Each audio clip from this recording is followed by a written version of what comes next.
Okay, so I wanted to do this before I move on, just to get it finished. Hopefully these videos are somewhat helpful to people who have a lot of questions about Montessori in particular, because that's my thing. Okay, so this is going to be about sensorial work. Sensorial work in Montessori also involves other things.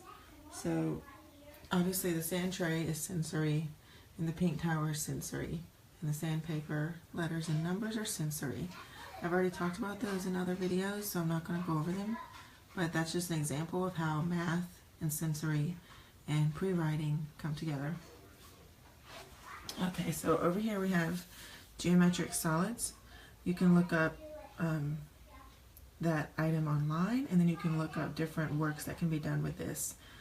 I initially just thought it was for learning about 3D objects and learning the names, because this comes into geometry in the future. They can also build with them. And then I recently learned through Montessori Compass that it is a pre-mapping activity because at some point you can set these up, and the child, as they get older, will look down and be asked to draw a map of what they see from an aerial point of view. So that helps with directions and mapping, etc. So much more than just learning the object names. And then I have 3-part cards that go with these, and I have a master right here that sits with it. That goes with this work.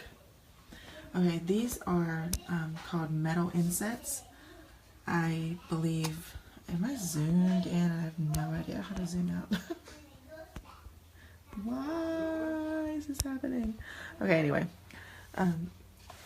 These are called metal insets. I guess they used to be metal, and you could probably buy them metal for a lot more than what I spent, but I got the plastic ones.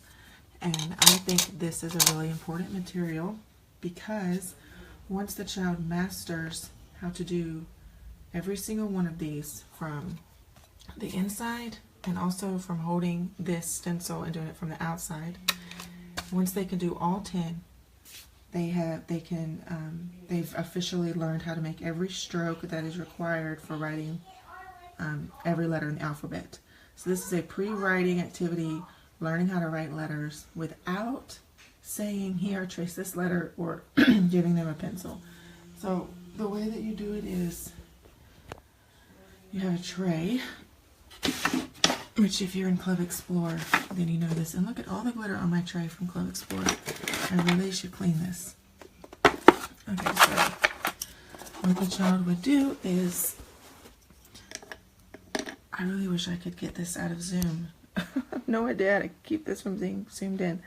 Anyway, you put the paper here, and so it's fine motor because they're learning how to hold, it takes intention to hold this stencil down with this hand, and then there's a different way of tracing when you're holding the stencil from this side. So they choose their pencil and make their thing, and then they have to hold this in a different way. And this side is easier to learn. This side is harder. Okay, so it's a pre-writing activity and sensory, and it is associating flat shapes with 3D shapes, so that my son can associate that a circle is similar to a sphere, but different. And then the other sensory work would be these color tablets, which I've DIY'd, which is why they're looking kind of rough. Montessori color tablets, if you bought them at a store, would be wooden and much nicer.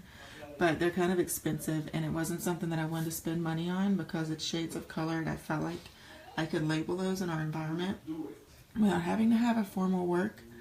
But when I found the PDFs for free, I went ahead and made my own copy. I used the foam board so that it would be thick, kind of like what you would have if I had bought them. They would be thick pieces of wood, so I used the foam board, and then I glued it on with Mod Podge and covered it.